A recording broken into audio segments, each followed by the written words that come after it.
आपण करणार आहोत सफेद वाटाण्याची उसळ। त्यासाठी आपल्याला सफेद वाटाणे हे रात्री भिजत घालायचे आहेत। हे बघा ते भिजलेले आहेत। त्याच्यानंतर आपण घेतलेले आहेत 3 मीडियम साइज कांदे बारीक चिरून घेतले, एक कढीपत्त्याची पूर्ण अख्खी दांडी, 2 हिरव्या मिरच्या, थोडासा 4 ते 5 लसूण पाकळ्या चेचून घेतल्यात, अद्रक लसूण मिरचीचा पेस्ट आहे, कोथिंबीर आहे आणि टोमॅटो आहे। चला तर मग आपण रेसिपीला सुरुवात करूया। आपण याच्यामध्ये 2 ते 3 टेबलस्पून तेल घेणार आहोत। कुकरमध्ये करणार आहोत, डायरेक्ट पद्धत आहे। आपण त्याला डायरेक्टच फोडणी घालून शिजवणार आहोत। तेल तापलेलं आहे। आता यात आपण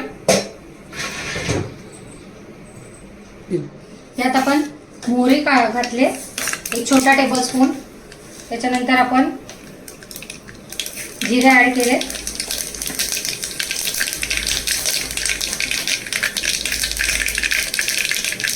हिंग ऍड केले। आता आपण त्याच्यातच कढीपत्ता ऍड करतो, हिरव्या मिरच्या 2, लसूण,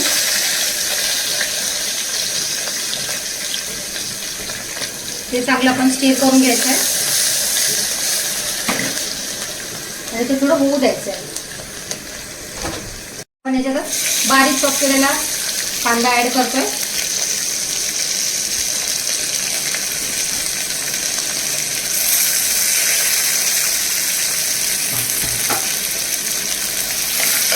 कांदा लाल होऊ द्यायचा। कांदा कधी पण आपण फोडणीत टाकल्यानंतर त्याला छानपैकी लाल गोल्डन ब्राऊन करायचा, त्याने जेवणाला टेस्ट चांगली येते। कुठल्या भाजीत हा कच्चा कांदा थोडा मिडियम शिजलेला चालतो, पण मी जास्त करून कांदा छानपैकी लालच शिजवून घेते, गोल्डन ब्राऊन, तर जेवणाला चव छान उतरते। कांदा झालाय छानपैकी, हे बघा। आता याच्यामध्ये आपण टोमॅटो ऍड करूया। कुकरला असं मी ज्या रेसिपी दाखवते ना त्या पटकन झटपट होणार आहेत, त्याच्याने तुमचा टाइम वाचतो। आता गॅस महाग झाले, तुम्हाला माहिती आहे सिलेंडरची किंमत काय आहे, त्याच्यासाठी मी हे पटपट रेसिपी शोधून काढण्यात की त्याच्याने पटकन होतं। त्याच्यामुळे डायरेक्ट कुकरला आपण ते बनवण्याचा प्रयत्न असतो माझा, की जेणेकरून आपले पैसे वाचतो, वेळ वाचतो आणि आपलं सिलेंडर खूप कमी खर्च होतो। त्याच्यामुळे ह्या ज्या रेसिपी आहेत या तुम्ही तुमच्या कमी टायमामध्ये कमी खर्चामध्ये झटपट टेस्टी तुम्ही घरी करून खाऊ शकता। तर हाच माझा प्रयत्न असतो छोटा। आपण ह्या मोमेंटला आपल्या स्वादानुसार मीठ ऍड करणार आहोत आणि मिक्सर आता होऊ द्यायचं एक 10 मिनिटं तरी, मऊ होऊ द्यायचं, एकत्र होऊ द्यायचं त्याला। एक 10 मिनिट आपण त्याला स्लो गॅसवरती बंद करून ठेवायचं। आता कांदा टोमॅटो छान झालेला आपले बघा। आता याच्यातच आपण आलं लसूण पेस्ट घेतले 1 चम्मच, तो आता घालतोय आणि आता हे मिक्सर आहे हे परत पुन्हा छानपैकी ढवळून घ्यायचं आहे। कांदा खोबरं आणि लसूण मसाला आहे हा माझ्या ठेवणीतलाच आहे, गरम मसाला आणि हळद। जर तुम्हाला कांदा खोबरं लसूणची मसाल्याची रेसिपी बघायची असेल तर तुम्ही मला नक्की कमेंट बॉक्समध्ये सांगा, मी तुम्हाला नक्की ती रेसिपीसुद्धा शेअर करेन की ते घरच्या घरी आपण तो मसाला कसा बनवायचा आहे। आता हे मसाला आपण थोडा 5 मिनिटं होऊ द्यायचा आहे। आता हे झालेलं आहे, याच्यात आपण थोडी कोथिंबीर घालणार आहोत आणि हे मिक्सचर छानपैकी एकत्र करून घ्यायचं आहे। जेव्हा हा मसाला होतो तेव्हा कोथिंबीर ऍड करायची, म्हणजे कोथिंबीरचा फ्लेवर तसाच राहतो, कोथिंबीर जळत नाही। आता आपण हे वाटाणे धुवून स्वच्छ घेतलेले आहेत, आता हे पण आपण ऍड करतोय। आता याला आपण चांगलं एकत्रीकरण करून घ्यायचं आहे आणि याला वाटाणे आहेत सफेद वाटाणे, तर त्याला शिजायला पाणी पण लागतं आणि तुम्ही असंही शिजवायला गेला तर त्याला वेळ लागतो। तर आपण हे डायरेक्टच शिजवतोय, तर तुम्ही याच्यामध्ये हे बघा तुम्ही किती छान त्याला अजूनपर्यंत आपल्याला शिजल्यानंतर त्याला छानपैकी ग्रेव्ही सुटली, हे बघा अशी त्याला ग्रेव्ही येते, हे बघा। आता आपण याच्यामध्ये पाणी ॲड करणार आहोत। आता पाणी गरम थंड काही फरक पडत नाही, आपण त्याला कुकरला शिट्ट्याच काढणार आहोत।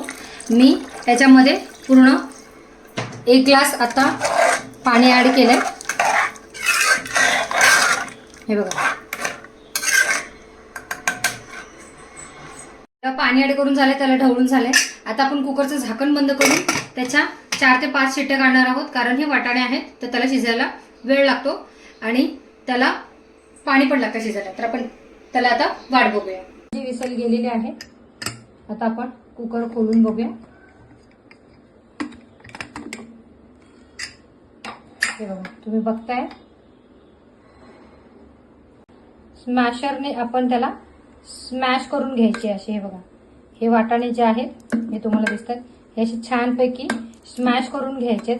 त्याने काय होईल, ही भाजी पूर्णपणे तुम्हाला पावभाजीचा एक फील देईल, तुम्हाला पावभाजी खाल्ल्यासारखं वाटणार आहे. हे बघा याला असं स्मॅशरच्या साह्याने छानपैकी स्मॅश करून घ्यायचंय. थोडं स्मॅश करायचंय म्हणजे तुम्हाला त्यात एक छानपैकी ग्रेव्ही पण मिळते, वाटाणे पण स्मूथ होतात आणि त्या भाजीची टेस्ट एकदम पावभाजी सारखी लागते. हे बघा दिसतंय तुम्हाला, हे बघा बघताय वाटाण्याची उसळ आपली थोडी छान झाली. त्याच्यावर मी कांद्याचं सलाड केलंय. हा सलाडची पण रेसिपी मी नंतर टाकणारच आहे. आता ह्याला कसं सर्व केलंय मी भाकरी सोबत, ह्याला तुम्ही अगदी पावभाजीसारखं सुद्धा सर्व करू शकता आणि ही टेस्ट अगदी पावभाजीसारखी लागते जर तुम्ही सेम रेसिपी सेम याच्याने तुम्ही केली. ह्याच्यात मी थोडं बटर घालणार आहे आणि ही आपल्याला रेडी टू ईट आहे.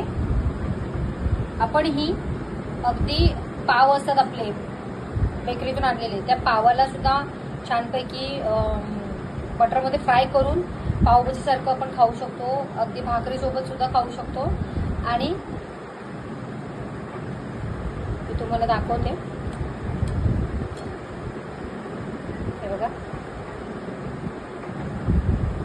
तर तुम्हाला माझी रेसिपी कशी वाटली मला नक्की सांगा.